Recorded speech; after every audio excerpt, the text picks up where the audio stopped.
মুজিব বর্ষ উদযাপনকারী কমিটির সদস্য সচিব এখন কৃষি মন্ত্রণালয়ের সচিব।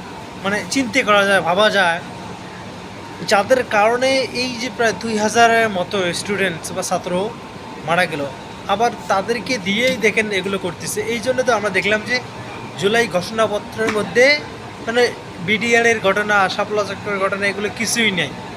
তার মানে এরাই সাজিয়ে দিয়েছে এই জিনিসটা। এখন মানে এখানে বলবেন কাকে বলবেন?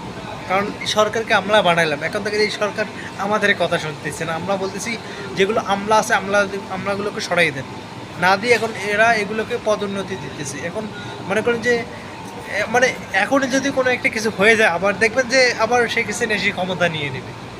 কারণ এদের যে অবস্থা, এখনও আমলাতন্ত্রগুলো অনেকগুলো কিন্তু এখনো সরকারের ভিতরে আছে। এখনও সময় আছে এগুলোকে আর ধাক্কা দিয়ে বাইর করে দিয়ে এখান থেকে আইনের আওতায় নিয়ে আসা হোক। না নিয়ে এরা বিভিন্ন জায়গার মধ্যে, কিছুদিন আগে দেখলাম যে হসপিটালের মধ্যে যে আমলাদেরকে যারা সহযোগিতা করেছে তাদেরকে আরও প্রমোশন দেওয়া হচ্ছে।